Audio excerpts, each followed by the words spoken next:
I defended Jordan Love's holdout the other day for this reason. Sure. He's been in the building 3 years before he started. And once an employee is in the building for 3 years, you can watch leadership, judgment, practice video that I don't see. This is not Anthony Richardson, 13 starts in college, Indianapolis gets hurt. You have no idea in the building what he is. Is that Jordan Love has more than proven. I know, just 8 great starts, but this position is about intelligence, leadership, maturity, and judgment. And I think he's passed that with flying colors, plus the 8 games. Now, there's some pushback. We haven't seen a lot of him, but I would pay him, even a little overpay, to get him back on the field. Your thoughts? Well, listen, I think this is the most interesting of all the quarterback situations. I think the Miami one's pretty straightforward. I don't think they are certain he's excellent, and they're very squeamish about paying him. The Dak one I just talked about, I think Dak wants $60 million a year, and the Cowboys don't feel like they can make that happen right now. Love and the Packers, I think, will get done because I think they're aligned. I think the Packers really like him. And obviously, he just wants to get paid and stay there.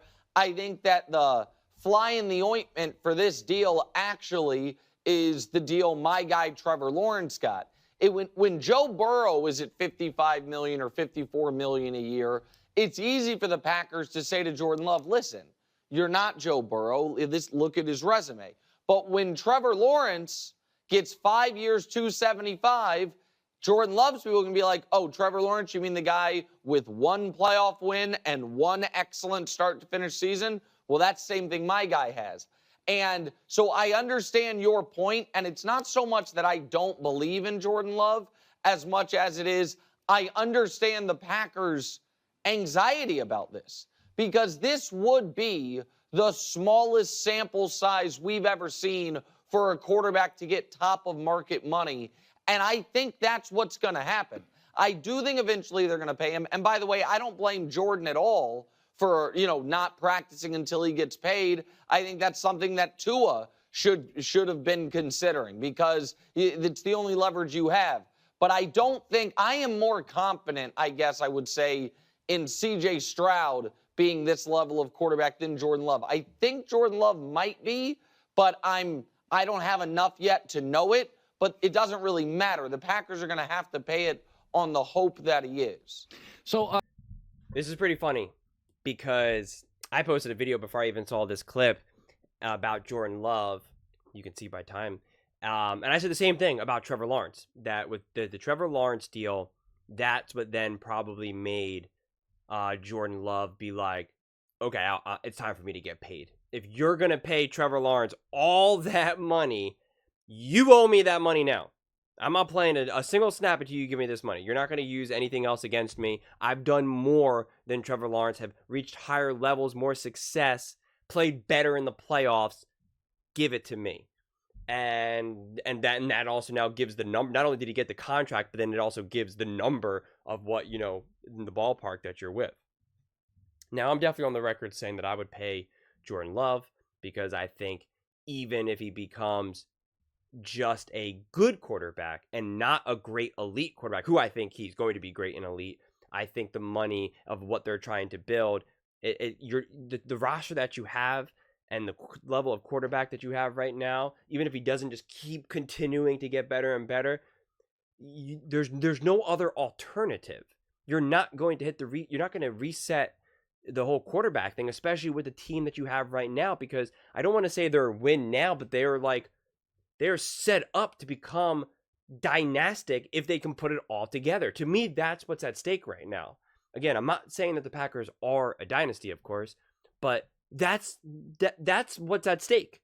If they do everything right, and if Jordan Love becomes who you think he's going to be, then the path is dynasty. If anything short of multiple Super Bowls would be like underperforming. Again, if everyone is as good as you think they are, because I believe in LaFleur, I believe in Jordan Love, I believe in the younger weapons that are. I don't even want to say they're up and coming, because they're kind of already here. They're just still on the younger side. And as we talked about in the last clip with Mark Sanchez, when you have a team that's like growing up together and playing together, for an extended period of time, like those teams are brutal to beat. And that's why you can make the argument that Jordan Love really should keep that in mind and try to keep as much of that core as possible together. Because again, if the Packers can do that and they don't back themselves in a corner, like say the Cowboys, the Bengals, the Bills, where they have to let go of some of these great pieces because of financial burden, again, dynasty. You're literally creating a dynasty. And to me, it's like, what's more exciting than that? And of course, you don't want to get ahead of yourself. You don't want to say a dynasty. They haven't even been to an NFC Championship game. So again, I get that, but that's what I'm trying to say is that there's certain teams out there that are pretty good or really good, and what's at stake for them is not necessarily a dynasty.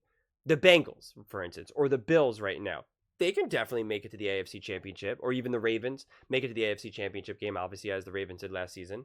They could even win a Super Bowl this season, but I don't think a dynasty is up for offer, right? Especially even the Bengals. T. Higgins will be gone. Who really knows what's going on with the Bills? And I think that's where what makes the Packers' youth and level of unknown so fascinating. Because I would say that only a handful of teams are in a position where they can potentially build a dynasty. If Caleb Williams is exactly as advertised, they're going to be, potentially trying to build their own little dynasty. They're a couple years most likely behind the Packers, or maybe only a year. Who knows? Again, it all depends on how good Caleb Williams is. But that's, there you go. I think the Lions run into some trouble with their own dynasty building, mainly because their offense, the genius behind that is an offensive coordinator who any moment that they start to build a dynasty, the Lions, he's gone. Ben Johnson's gone. He's going to get a head coaching job somewhere else, and that will legitimately hamper the Lions. The Packers are not in that situation. Their offense is run by Matt LaFleur. And when you attach that to an elite quarterback like Jordan Love, and you have young weapons that are maturing and growing and get better, that's, again, that's I keep saying it, but it's dynasty building. It's what the Chiefs did back in 2018. I'm probably messing up my years here. It is. So if you really think that Jordan Love has that potential to be a top 2, top 3 quarterback, then you just pay him the money. And if he doesn't, it was worth the gamble, because there was no other there's no other move to make. You're not going to move on from Jordan Love and try to draft a quarterback right now. It doesn't make sense. I can't see that making sense. So just pay the guy, but just try to do it in a way where you're like, look at this team, look at these players, look at the guys who you've been playing with. If we set up your contract in a smart, strategic way, we can have these guys together for the next 3, 4, or 5 years, and we can win some serious games. The 49ers are going to age out. The Minnesota Vikings are too far behind. The Lions are hanging on by a thread. The Bears, who knows? Maybe Caleb won't be that good. That's our division right there. The Eagles, we don't know what's going on with Jalen Hurts. The Cowboys, they're falling apart. The Commanders are a couple years behind. The Packers could come in to their peak powers arguably at the perfect time when the other teams around them are starting to kind of come back down. Ben Johnson leaving, Christian McCaffrey getting older, Kittle retiring, Debo moving on, Ayuk might not even be a 49er. Those are big things. The 49ers, that could be gone. They seriously could be. Christian McCaffrey goes down, boom. Who are the 49ers? They're done. Nothing. Maybe for the Eagles, getting Saquon Barkley was a mistake. Jalen Hurts was never really that good of a quarterback, just had a good year. Boom, Eagles, done. It's all possible. I'm not saying that it's definitely going to happen, but I'm just saying it's a very legitimate possibility that the Packers are going to be the perfect age, with the perfect youth, with the perfect health, at the perfect time. So that's what's at stake. That's why I think it's the Packers and Love have to treat this so seriously, because you're not looking to just be hey, we're going to be a pretty good team for the next couple of years. Let me get paid. Let me do what I can, see if I can win a Super Bowl, and then kind of deal with the mess later. It's no, you can build an empire. You could be the next Kansas City Chiefs. And, shoot for the moon, man. That's what I would, that's honestly the way how I would look at it.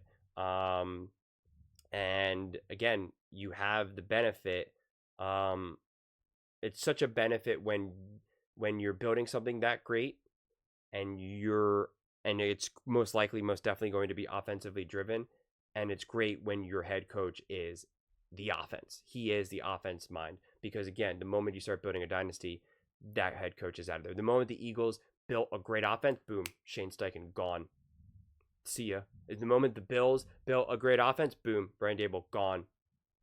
Like it's just what happens.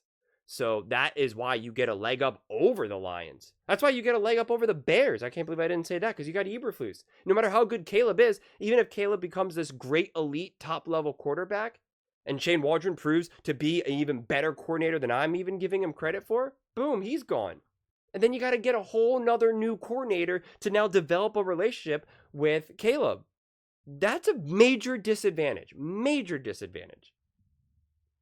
So I think the Packers are really set up to do some big things.